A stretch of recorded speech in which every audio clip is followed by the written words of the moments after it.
आगरा का किला जिसे भेद पाना नामुमकिन था। इस किले के चारों ओर गहरी खाई खोदी गई जिसमें मगरमच्छ छोड़े गए। 70 फीट ऊंची दीवार बनाई गई। किले को और मजबूत बनाने के लिए एक नहीं, दो नहीं, तीन नहीं, पूरे 4 विशाल दरवाजों का निर्माण किया गया। लेकिन फिर भी जाट राजाओं ने 1761 में इसको भेद दिया और पूरे 13 साल तक राज किया। आखिर कैसे? और यही वो किला है जिसमें औरंगजेब ने अपने पिता शाहजहां को ताजमहल बनवाने के लिए कैद किया था। इसके अंदर जहांगीर महल में कमरे के पीछे गुप्त रास्ते बनाए गए और अकबर ने इसी किले के अंदर एक ऐसी बावली का निर्माण किया जो अद्वितीय थी और एक ऐसी सुरंग आज भी मौजूद है जो ताजमहल तक जाती है। तो समय आ गया है इस किले के अंदर जाने का और इन सब चीजों को परखने का। ये है प्रारंभ का दरवाजा आगरा के किले का और इसे अमर सिंह गेट बोलते हैं। ऐसा बोलते हैं, कहानी है कि ये जो हाइट है 75 फीट है और जो अमर सिंह था अंदर वो इसको घोड़े समेत कूद गया था, इसलिए इस दरवाजे का नाम अमर सिंह गेट रख दिया गया। दोनों तरफ अगर आप देखेंगे इस पूरे किले के चारों तरफ एक खाई बनाई गई है और इस खाई में पहले पानी भरा जाता था और पानी के अंदर छोड़े जाते थे एलिगेटर यानी कि मगरमच्छ, ताकि अगर कोई दुश्मन देश हमला भी करे उस पानी को तैर के ना जा सके। और जिस पे मैं खड़ा हूँ अभी ये पुल है। तो अब चलिए अंदर चलते हैं। तो ये अमर सिंह दरवाजा जहाँ पे आपको ये झूमर दिखाई देगा जो कभी पहले सोने का हुआ करता था, लेकिन ब्रिटिश लोग जो हैं इसको यहाँ से ले गए। ये शायद प्राचीन विंडो टिकट के लिए हुआ करती थी। और फिर यहाँ से प्रारंभ में आपको विशाल बुर्ज दिखाई देंगे। कितने विशाल बुर्ज हैं देख रहे हो। फिर एक दरवाज़ा आता है बहुत ही विशाल, बहुत ही ज़्यादा विशाल, और यहाँ पे ये 2 सैन्य बुर्ज के बीच में गिरा हुआ है। कितने विशाल बुर्ज हैं देख रहे हो। फिर एक दरवाज़ा आता है बहुत ही विशाल, बहुत ही ज़्यादा विशाल, और यहाँ पे ये 2 सैन्य बुर्ज के बीच में गिरा हुआ है। ये किला 95 एकड़ में फैला हुआ है। 95 एकड़ अपने आप में बहुत बड़ा होता है। यहाँ मान लीजिए एक गांव बस गया पूरा। और यहाँ पे देखो किस तरीके से ये सैनिक ठहरावे और ये बनाए गए। चलिए आगे चलते हैं। उसके बाद जब आप देखोगे तो यहाँ पे ये इस पे नीले कलर का पेंट हुआ पड़ा है। तो ये उस समय कारीगरी थी। तो जिस समय यहाँ पे शीशे लगे हुए पड़ते थे, तो ये जो आप देख रहे हैं इसके बाद ये नीचे जो है इसको रिपेयर किया गया। जो कारीगरी थी वो मिट गई और यहाँ से जो शीशे थे वो भी ब्रिटिश सरकार द्वारा ले जाए गए। और ये देखो यहाँ पे ये गेट के दरवाजे के ऊपर का डिज़ाइन है जहाँ पे अब जाना अलाउ नहीं है। और असंख्य मेहराबें बनी हुई हैं यहाँ पर धनुषाकार, इधर भी और इधर भी। अब अपन सामने तो नहीं जाएंगे क्योंकि वो बंद कर रखे हैं, कमरे हैं। अब अपन ये तीसरा दरवाजा है और यही कैलीग्राफी जो है इसे पर्शियन कैलीग्राफी बोलते हैं, यानी फारसी कैलीग्राफी की गई है फारसी लोगों के द्वारा। और कितना विशाल है भाई, मतलब गजब ही है। चलिए थोड़ा सा और अंदर चलते हैं और अब आएगा एक रैंप। और इस रैंप को बनाने के पीछे बहुत बड़ा कारण था। ये नीचे आप जो जिगजैग देख रहे हैं, एक फ्लैट क्यों नहीं बनाया गया?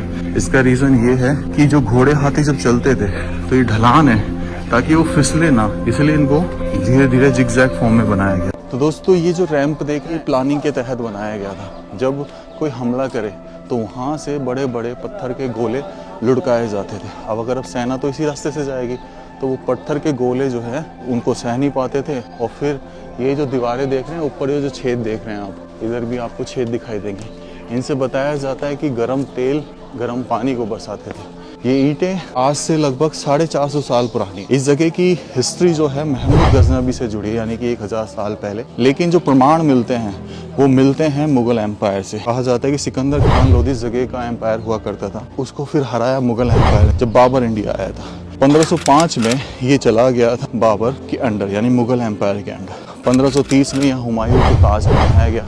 लेकिन 1565 में जो अकबर थे हुमायूं के बेटे, उन्होंने इस किले को रिकंस्ट्रक्शन किया जिसका काम पूरा हुआ था 1575 में। आज जो अपन स्ट्रक्चर देख पा रहे हैं ये अकबर की बनाई हुई स्ट्रक्चर है 1575 की, यानी कि लगभग 450 साल पहले की। उसके बाद मुगल से छीना शेर शाह सूरी डायनेस्टी ने। शेर शाह सूरी ने ऐसी तोपें बना दी थी, मुगल एम्पायर को हरा दिया था। फिर यहाँ से हुमायूं चला गया था ईरान, फिर वहाँ से वो ईरान का सपोर्ट लेके आया, तो फिर वापस से सूर डायनेस्टी को हराया, जिनका 15 साल यहाँ पर कब्जा रहा। फिर मुगल एम्पायर आया। फिर मुगल एम्पायर आने के बाद वापस से भरतपुर के जो जाट थे उन्होंने उनको हराया।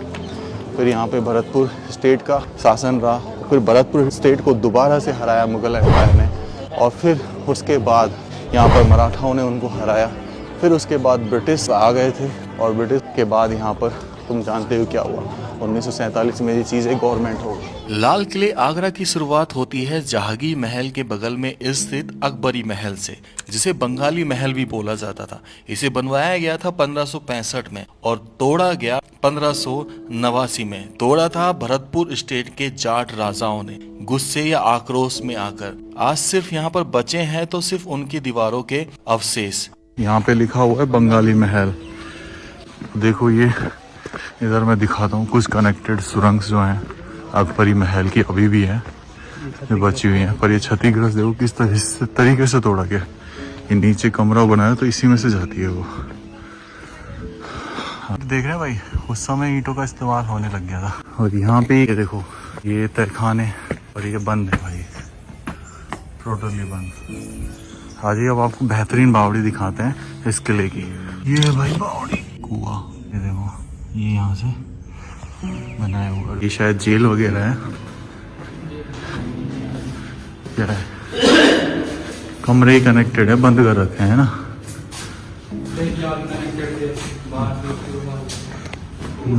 उधर से कनेक्टेड है। यहाँ दिखाइए, ये सीढ़ियाँ जा रही हैं ऊपर।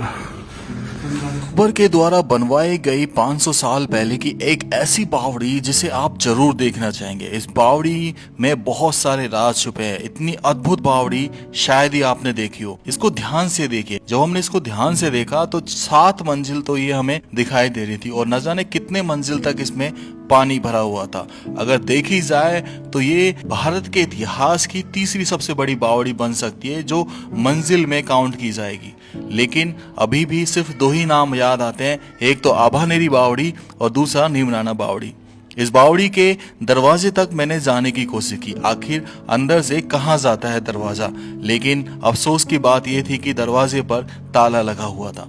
लेकिन फिर भी मैंने इस जगह से झांकने की कोशिश की तो मुझे वो रास्ता नजर आ रहा था जो इस बावड़ी के इधर उधर दिखाई दे रहा था, और कितनी अद्भुत लग रही थी बावड़ी। दूसरा रास्ता भी इस बावड़ी के लिए बना हुआ था, लेकिन वो भी बंद। तो अपन चलेंगे राइट हैंड प्लेस की तरफ। ये जहांगीर महल है यहाँ का। अकबर के बेटे तो जहांगीर थे, उनको एक टब दिया गया था। वो टब सोने चांदी से भरा हुआ था, और वो टब था स्नान के लिए। एक ही चट्टान को काटकर वो टब बनाया गया। हालांकि ये पहले अंदर रखा हुआ था, लेकिन फिर बाद में इसको ब्रिटिश लोग बाहर लेकर आए। तो इसमें जहांगीर महल और अकबरी महल दोनों हैं। हालांकि अकबरी महल बिल्कुल जर्जर हो चुका है। जो सामने में स्ट्रक्चर देख रहे हैं वो जहांगीर महल का है। और ये जो सामने आपको दिखाई देगा पत्थर, ये है वो जहांगीर का हौज। हौज मतलब बेसिकली जिसमें पानी भरा होता है, तो इसमें नहाते थे। इसकी ऊंचाई अगर बात करें तो 5 फीट है, चौड़ाई अगर बात करें तो 8 फीट है, और इसकी जो सरकमफेरेंस है यानी परिधि वो 25 फीट है। आगे स्नान कुंड, और ये भाई एक ही पत्थर से बना हुआ है, और इसमें दोनों तरफ सीढ़ियाँ हैं। यहाँ पर आप देखेंगे तो एक तरफ की सीढ़ी टूट गई है क्योंकि इसको सरकाने की कोशिश की गई, और एक तरफ की सीढ़ी सही सलामत है। और यहाँ पे ये डिज़ाइन वगैरह भी थे जो समय के साथ अभाव में मिट गए, जो शायद मेरे हिसाब से किसी उर्दू कला या अरबी कला को प्रेजेंट कर रहे हैं। तो यहाँ से देखो ऐसा दिखाई देता है ये, और ये जहांगीर पैलेस। तो यहाँ पे ये महल कनेक्टेड हैं एक दूसरे से। अब ये जो आप देख रहे हैं ये जले हुए निशान, ये दर्शा रहा है कि यहाँ पे कभी जब आक्रमण हुआ था जाटों का तो उन्होंने इस जगह को जलाया था गोल्ड प्लेटिंग निकालने के लिए। अलग ही कनेक्शन है, अलग ही लेवल पे। आप मतलब घूमते रहिए एक से दूसरे, दूसरे से तीसरे। ऊपर जो कलाकृति दिख रही है आपको, पर्शियन कैलीग्राफी, डायमंड की, गजब। बाहर की तरफ आते हैं और इसको देखिए, पूरे महल का पानी इस नाली के थ्रू इस फाउंटेन में जाता था, और ये चला करते थे उस समय।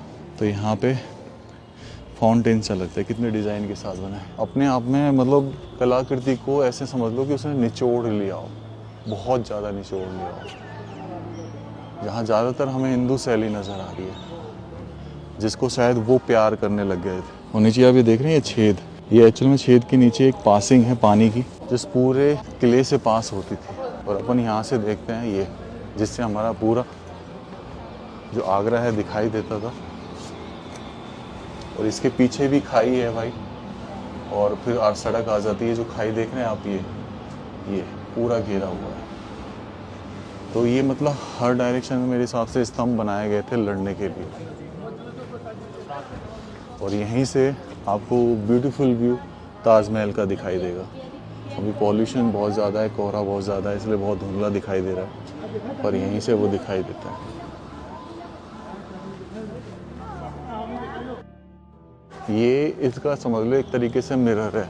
तो इसके दरवाजे ज़्यादातर बंद कर रखे हैं यहाँ पे। अब ये जो आप खांचे देख रहे हैं, इन खांचों में कभी डायमंड वगैरह लगे रहते थे, जिनको ब्रिटिश सरकार थी यानी लॉर्ड कर्जन 1905 में जो रहे अंतिम, वो सब उखाड़ के ले गए, कुछ नहीं छोड़ा यहाँ पे। मतलब किस तरीके से लूटा है इसे, ऐसे था ये। चलिए अब थोड़ा सा दूसरी साइड चलते हैं और जगह को एक्सप्लोर करते हैं इसमें से होके। अब ये जो आप इसको मतलब एक तरीके से कहते हैं कि ये जो पूरा है पोला है, और यहाँ पे आवाज़ें आती हैं, मतलब ये एक वाइफोन का काम करती है। तो इसके अंदर क्या है कि ये एसी रूम है, समय का कूलर बहुत ठंडा रहता था। इनके दीवारों के पीछे पाइप है, जैसे ये बजता है, देखो ये बजता है, यानी ये पोला है। दिनेश मुझे तो यहाँ से आवाज़ देना है ना, और मैं उधर जाके सुनूंगा। मेरी आवाज़ आ रही है दिनेश, तेरे को आ रही है? देखो भाई क्लियरली आवाज़ आ रही है। है कमाल की चीज़। और यहाँ पे ये जो चीज़ें हैं ना, ये जो कला है, ये धीरे धीरे टूट गई है, डैमेज सी हो गई है। तो ये उस ज़माने का एसी रूम हुआ करता था भाई।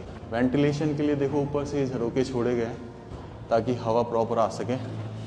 और यहाँ पर आपको दिखाई देगी, ये जो आप देख रहे हैं, जहांगीर की 2 बेटी थी, उनमें से जो एक बेटी थी रोशन आरा, तो क्या होता था कि उनकी शादी के लिए उन्होंने ऐसे डोली रूप में, डोली नुमा एक वो बना दिया।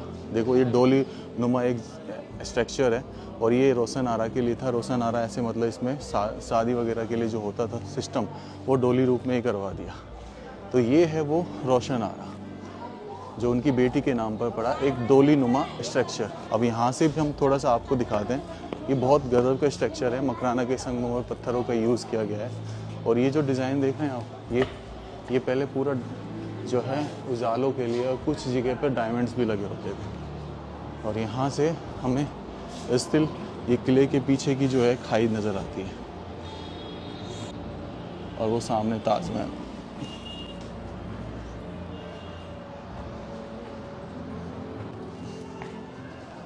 तो अब हम चलते हैं दूसरी साइड, जहाँ पे हम दिखाएंगे आपको कुछ और भी बेहतरीन चीज़, दीवाने खास जो संगमरमर के पत्थरों से बना हुआ है। हाँ जी, दीवाने खास महल है। यहाँ खास लोगों के साथ मीटिंग किया करते थे।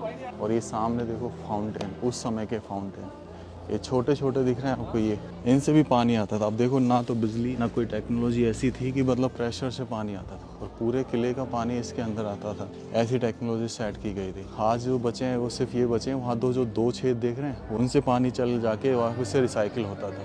अब अंदर चलेंगे, पहले इस खास महल को देख लेते हैं जो खास लोगों के लिए बना था। ये देखो सीढ़ियाँ स्टिल ऐसी सेपरेट है, चिपकी हुई नहीं है ये। और ये स्तंभ के ऊपर देखिए, आपको किसी तरह का कोई जो है लैंटर नज़र नहीं आएगा, लेकिन ऊपर देखो किस तरीके चौकोर पत्थरों का यूज़ करके इसको बनाया गया है। और दीवारों पर जो नक्काशी है फूलों की दी गई है, मेहराबों के ऊपर जो फूल बनाए गए, तो कहीं ना कहीं वो राजपूताना शैली से इंस्पायर्ड थे। ये बार बार चीज़ें जो है दर्शाते हैं। फिर अंदर आते हैं तो यहाँ पे शायद वो मीटिंग होती थी दीवाने खास में, जहाँ पूरा डिज़ाइन से दिया गया, पूरी चीज़ डिज़ाइन दी गई है। दीवाने खास मतलब इम्पोर्टेंट पीपल का हॉल ऑफ इम्पोर्टेंट पीपल्स। और यहाँ से आप निहार सकते हैं पीछे के एरिया को।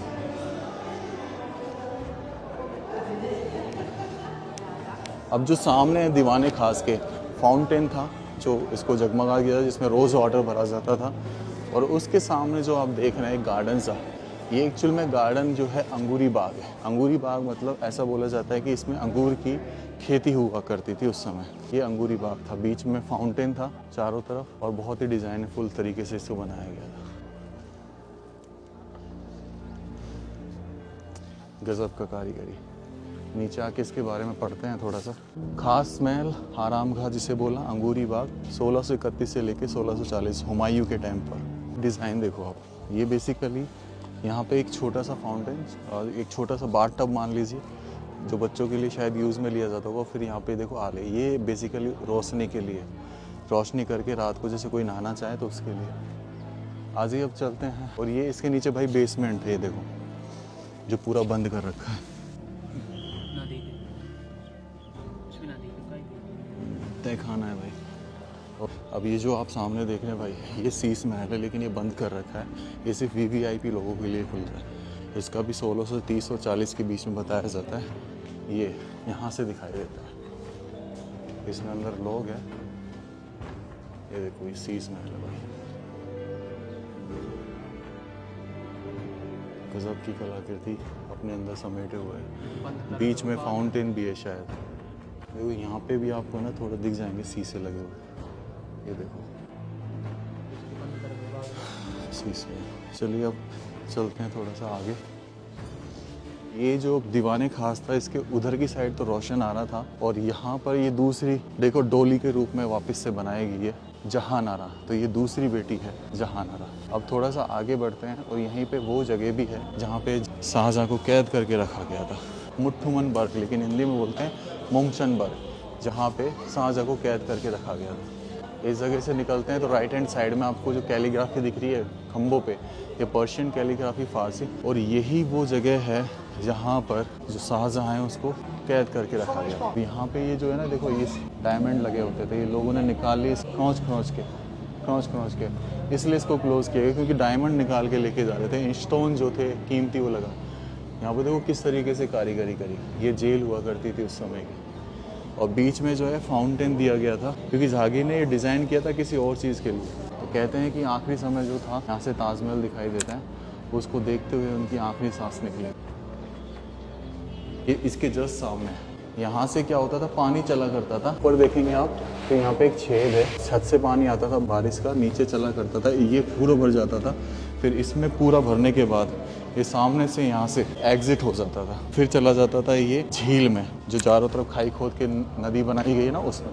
तो एक बार मुसम्मन बर्ग को देख लीजिए, जो बेहतरीन आर्किटेक्चर के साथ आज भी बचा हुआ है। लेकिन लोग बाग स्क्रैच कर करके यहाँ के कीमती स्टोन निकाल ले गए। अब मैं आपको दिखाता हूँ वो सुरंग जो जाने कहाँ जाती है।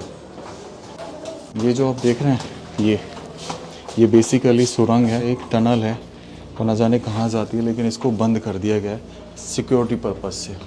ऐसा बोला जाता है कि ये यहाँ से आगरा के किले से ताजमहल तक जाती है। यहाँ से ऊपर आगे हम ऊपर जाने का इधर से रास्ता बंद है, और इधर स्टिल अपन देख सकते हैं कि उस सुरंग जो जा रही है उसको यहाँ से देख सकते थे। उसके लिए वेंटिलेशन छोड़ा गया।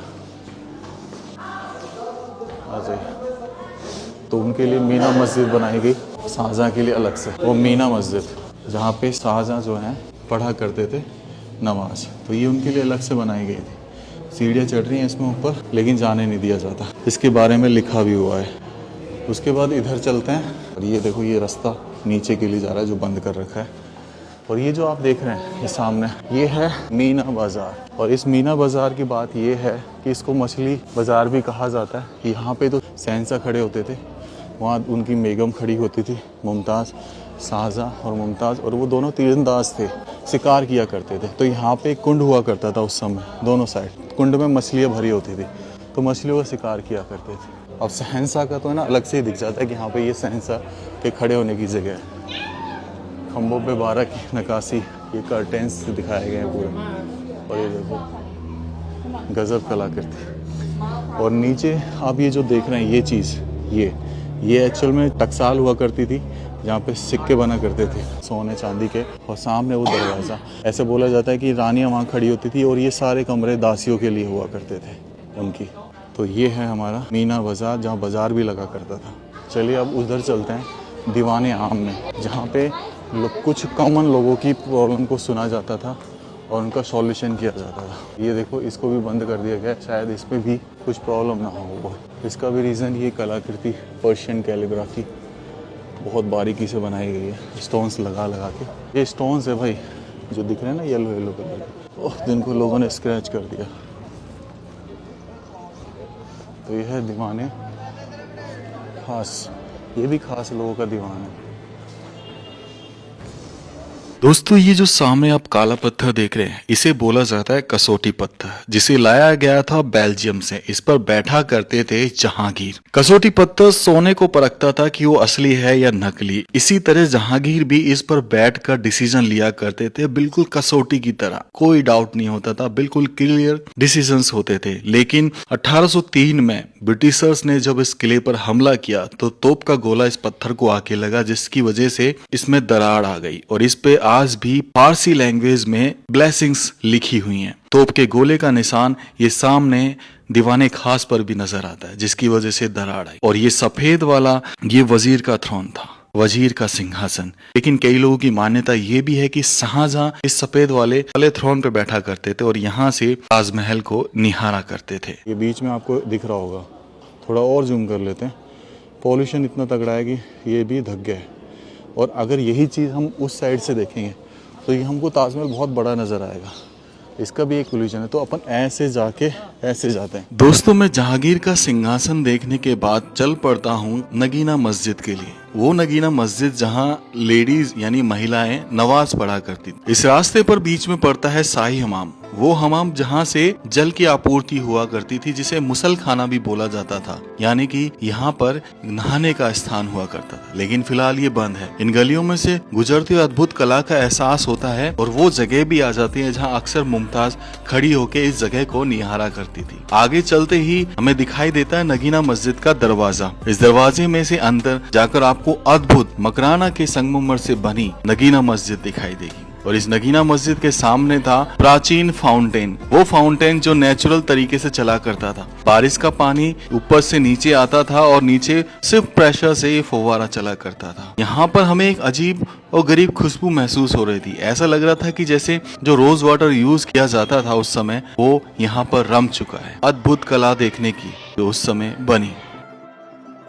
यहाँ से पानी जाता था और वहाँ पे पानी पहुँच जाता था। या नीचे क्या वो नाली छोड़ी गई है पूरी एक। दोस्तों, ये वो जगह है जहाँ से ब्रिटिश ने इंडिया में पैर पसारे। ये है दीवाने आम, जहाँ पर पहली बार ब्रिटिश की तरफ से सर थॉमस रो व्यापार करने के लिए इंडिया में आए। उस समय यहाँ पर बादशाह हुआ करते थे जहांगीर, और जहांगीर से उन्होंने 1607 यानी 1607 में परमिशन मांगी व्यापार करने की। उनको 27 स्कॉच का गिफ्ट दिया गया था और भी बहुत सारे गिफ्ट, तब जाके उनको परमिशन मिली। ये वो जगह है जहां पर आम लोगों की प्रॉब्लम का सॉल्यूशन किया जाता था। नीचे वजीर बैठा करते थे, ऊपर बादशाह बैठा करते थे और इन पिलर के सहारे खड़े होते थे मंत्रीगण। और ये जो जालियां हैं, इनके पीछे रानी बैठा करती थी, जो यहाँ से होते हुई समस्याओं का समाधान देखा करती थी। ये लाल किले आगरा का सबसे महत्वपूर्ण हिस्सा है, जिसे कोई मिस नहीं करना चाहेगा, जो मकराना के संगमरमर पत्थरों से बना है। दोस्तों, दीवाने आम के सामने बाहर की तरफ जॉन एच रसेल की कब्र नजर आती है। ये कब्र 1857 क्रांति के समय की है, जब ब्रिटिश के अफसर रहे जॉन एच रसेल की डेथ हो गई थी। तब इन्हें यहीं पर दफना दिया गया। इनका जो मकबरा है वो ब्रिटिश स्टाइल में अभी भी लाल किले आगरा के अंदर बना हुआ है। देख रहे हैं भाई, ये ब्रिटिश की तोप है और ये इस दीवाने आम भारी है और इसका वजन बहुत भारी है। ये 2 स्टैंड है इस तोप के बकायदा, और इसको यहाँ बाहर लाके डेकोरेशन के लिए लगाया गया। यहाँ पे ये जो पॉइंट दिख रहे हैं, ये वाला, ये मेरे से किसी रथ में बांध दिया, ये सूतली आग लगाने के लिए, फिर धूम साफ गायब। इसके ऊपर है ना, ये ब्रिटिश कालीन सिंबल भी है, जो आप देख लेंगे, ये सिंबल है इसका। इस बावड़ी में एक राज है जो आप जरूर देखना चाहेंगे। एक सुरंग जो बनी है दीवाने आम के सामने लाल किले आगरा में। और इस बावड़ी को देखने के बाद हमें यकीन हो गया कि जो लोग कहते थे वो वास्तव में है भी। जब मैंने इसके अंदर झांक के देखा तो हमें नजर आता है पानी, लेकिन उस पानी के पास नजर आती है एक सुरंग। कहाँ से आती है ये सुरंग? जो बिल्कुल पानी की तह तक टिकी हुई थी। इसे बावली बोलते हैं, लेकिन आजकल प्रचलन में हम इसे बावड़ी बोलते हैं। और वो सुरंग देखिए जरा, क्या कहना चाहेंगे इसके बारे में? क्या है इसका राज? क्या यमुना नदी का पानी इसके जरिए आता था, या इस कुएं का पानी जो इस किले के बाहर खाई बनी है उसमें जाता था? इसका राज तो इन जालियों के अंदर ही दफन हो गया, जो हम नहीं जान पाएंगे कभी भी। और यहां से अब हम एग्जिट हो जाते हैं लाल किले से।